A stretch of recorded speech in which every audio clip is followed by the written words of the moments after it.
Hello, I'm Greg from County Garage, and let me assist you with a short video tour of your new car and to explain some of the key features and technologies that are on offer on your new Ford purchase.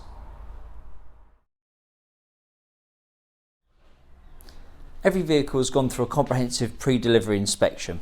So to assist with the under bonnet checks, with our bonnet release fitted into place, and now we have access to our engine bay.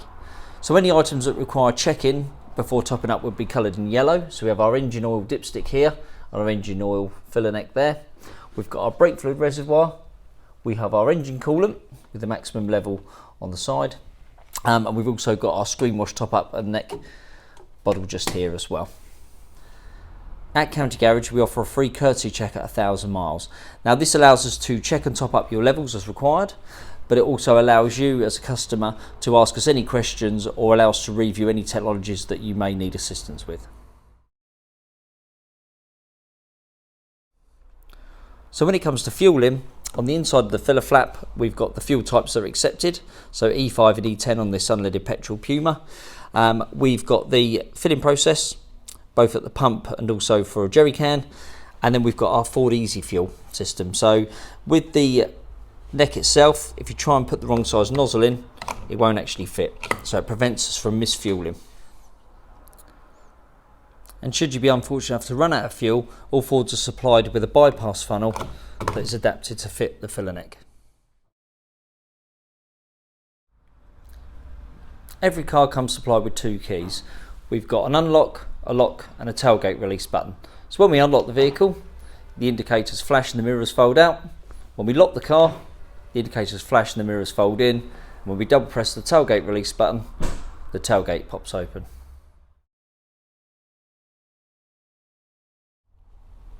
As well as having the tailgate release on the key, we also have the tailgate release switch. Now in the boot area, we have these rear seats that can drop 100%, or it's a 60-40 split to help maximise load area.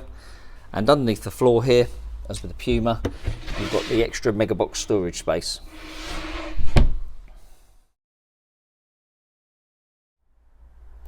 For vehicles that don't have a spare wheel or toolkit, you are provided with a tyre mobility kit, and the instructions are actually included on the tyre pump there. All our vehicles do come with 12 months roadside assistance, and that will cover you for home start, roadside assistance, relay to the nearest Ford dealer and European cover, and it will include benefits such as assistance when you've got a puncture. Vehicles fitted with the tyre emergency inflation kit, they can be found within the panel work at the rear of the vehicle, or if fitted with a spare wheel, then they'll be housed within the space underneath the boot floor. The handover pack and the locking wheel nut key for the vehicle can be found in the glove box.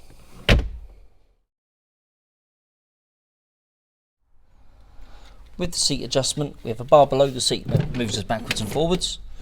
We have a pump on the outside of the seat that lifts us up and down. We have a lumbar support adjuster and also a rake adjustment on the seat too. On the driver's door, you have all the electric window switches, the selection for the mirror adjuster, as well as a power folding mirror adjustment if it has it, child safety locks on the rear windows, and also the central locking switch. And on the left of our steering wheel, we've got the indicator switch, high beam and flasher, and also our lane keeper aid if it's fitted to the vehicle. Our wipers are housed on the right. We've got up one for rain sensor, and there's the adjuster for the rain sensor or the intermittent wipe if it hasn't got rain sensors. You've got speed wipe 1, speed wipe 2. The rear wiper is a little flick switch on the end, and spraying the screen you pull the stem towards you. At the bottom of the centre console we can find our heating controls. On the left we have our fan speed, we have our temperature on the right, hot and cold. We've got our directional vents through the centre and our air conditioning, and also our selection for rear window heater and also the climate control settings. Now on the climate control we can select it in 3 different versions, either in high, medium or low fan speed usage. And then below the silver bar here we've got anything to do with heated elements such as heated front windscreen, heated steering wheel and heated front seats. Continuing through the centre console, we've then got our activation and deactivation switch for our auto start stop, our traction control system, our selectable driver modes, which come up on the dashboard. And then we've got our parking sensors front and rear we can activate and deactivate, and also our active park assist feature. With our dashboard display, we have our speedo on the left, rev counter on the right with our fuel gauge.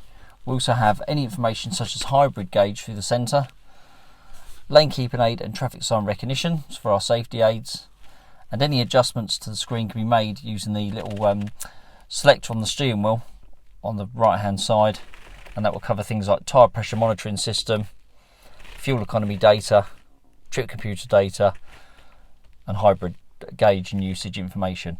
We've also got the menu button that allows us then to select and navigate through the various settings that we can adjust within the vehicle itself.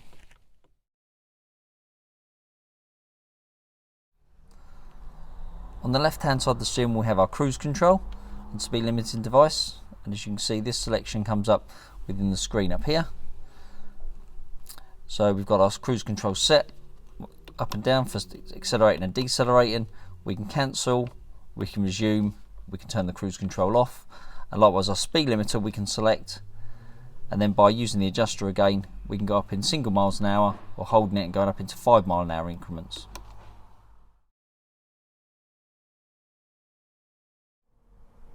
If our vehicle does have selectable driving modes, then this is clearly displayed on the dashboard. We have the different variations that we've got. So we have a normal driving set, which is our most balanced mode. We've got eco mode, so if you want to get an improved miles per gallon or for sort of driving around town, you can do. You've then got sports mode, so if you want a bit more fun and a bit more performance based, then that will liven up the acceleration of the vehicle. And then we've got the modes for poor weather driving, such as slippery mode.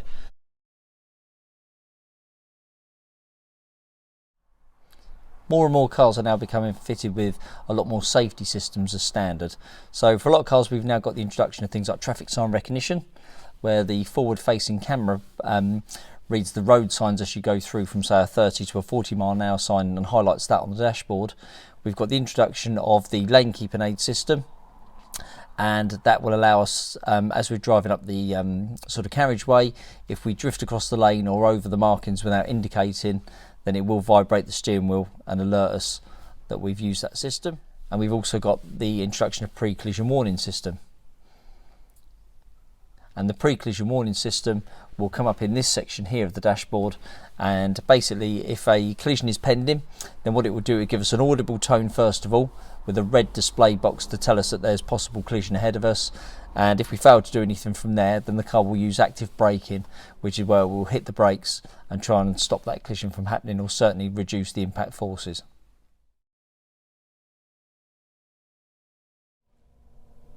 All our audio system, mobile phone connectivity and satellite navigation features are controlled using the touchscreen system of Ford Sync 3. So using the audio system, we can check the sources that we can use for FM, DAB, Bluetooth audio and USB connectivity. We've got our radio stations that can be selected through the drop down menu, and anything to store them in there you hold and preset. To pair our mobile phone to our audio system, we simply touch the add phone section. Search for your vehicle on your device and select it once it is found. And following the prompts provided and selecting the Bluetooth section and vehicle within our phone, we will then be given a PIN number to pair our device. And to operate our satellite navigation system, we simply touch the search feature. That allows us to input either a postcode, an address or a point of interest. So for this we're going to use our postcode here, and then selecting the search button, you'll see that the confirmation is given by way of a map with a target and a drawing pin, which shows us whereabouts we're going to go, and we simply hit start and then follow the on-screen guidance prompts. So thank you for watching the short handover video and for purchasing your vehicle from County Garage, and we look forward to seeing you soon.